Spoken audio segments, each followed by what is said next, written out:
C'est vrai que dans ce communiqué, le grand calife Serigne Muntaka Mbaké rappelle son engagement à faire respecter, je le cite, tous les interdits et toutes les pratiques prohibées dans la ville sainte.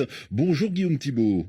Bonjour à tous. Correspondant permanent de RFI au Sénégal, Guillaume s'intéressait à la ville de Touba, à la ville sainte des Mourides, et notamment à son fonctionnement et à son organisation. C'est d'une certaine façon plongé dans l'histoire contemporaine du Sénégal.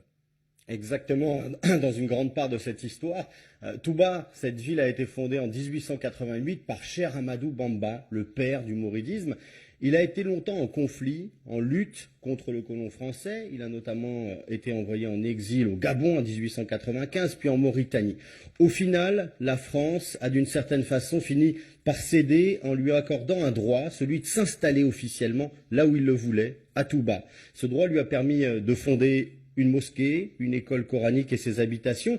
Cette autorisation, Roanne, elle a évolué dans le temps pour devenir l'équivalent d'un titre foncier qui s'est prolongé. Ce titre a perduré à l'indépendance, il a été revu en 1976, donc très récemment, puis agrandi en 2005. Légalement, si Touba est soumise aux lois du Sénégal, c'est en quelque sorte une immense concession. Certains évoquent une forme de bail attribué ensuite aux descendants de Cheikh Ahmadou Bamba, aux différents khalifes. Et c'est au sein de cette concession que les autorités de la confrérie mouride imposent les règles citées par notre auditeur. On peut citer l'interdiction du tabac, de l'alcool, de la musique, avec vigueur, mais aussi avec beaucoup de souplesse. On peut noter aussi dans cette histoire qu'Abdoulaye Wade, quand il est devenu président, il a lui souhaité d'une certaine façon remettre de l'État à Touba en prenant par exemple la gestion de l'hôpital ou encore des routes, situation qui perdure depuis. Ouais, effectivement, Abdoulaye Wade a pris de nombreux décrets pour donner une gestion à la ville sainte de Touba, mais dans les faits, Guillaume Thibault, ces réformes ont débuté dès les années 70, car Touba grandissait, se développait, et on peut le rappeler, c'est aujourd'hui la seconde ville du Sénégal avec plus de 800 000 habitants.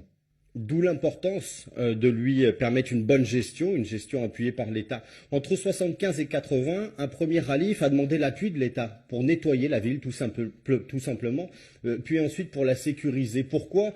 Car les forces de l'ordre étaient jusque-là interdites au sein de la cité et les malfrats l'avaient bien compris. Ils venaient donc se cacher dans la ville sainte. En 1986, une compagnie de gendarmerie, la première, a été spécialement créée. Aujourd'hui, Touba fonctionne comme toute ville du Sénégal. Il y a un maire, on y vote lors des différentes élections, même si certains critiquent le fait notamment que la parité n'y soit pas appliquée lors des élections locales. L'État y travaille donc en étroite collaboration avec les responsables de la confrérie mouride pour faire appliquer la loi du Sénégal et aussi respecter ces fameux interdits religieux. Oui, et ces règles religieuses, c'était la seconde question d'Ali, s'imposent à tous. Oui, mais avec beaucoup de tolérance, rien à voir avec l'application de la charia. Les visiteurs, les touristes, les religieux ou non qui passent à Touba peuvent parfois commettre des impairs. On leur signale, on leur demande d'arrêter, mais sans violence. L'idée, dans le fond, étant assez simple, celle de respecter la sainteté de la ville. Ouais, c'est passionnant de remonter comme ça dans l'histoire du Sénégal. Guillaume, vous avez évoqué l'étroite collaboration entre la confrérie mouride et l'État. Le dispositif, en tout cas, est précis. La loi est claire. Seule la justice sénégalaise s'applique à Touba.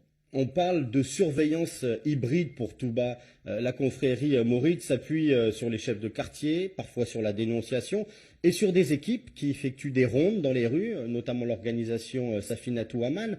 Si on traduit de l'arabe, ça pourrait dire l'arche de la sûreté. Ces organisations, elles jouent le rôle de service d'ordre dans les rues. Si une personne est prise en faute, par exemple en train de fumer ou d'écouter de la musique, il lui est demandé d'arrêter. En cas de problème, si elle refuse, ce ne sont pas ces structures mourides locales qui appliquent la loi, mais les forces de l'ordre qui sont présentes en ville. L'État du Sénégal garde l'entière responsabilité de la sécurisation à Touba et fait appliquer au mieux, dans le calme en tout cas, les réglementations qui sont imposées par la confrérie mouride.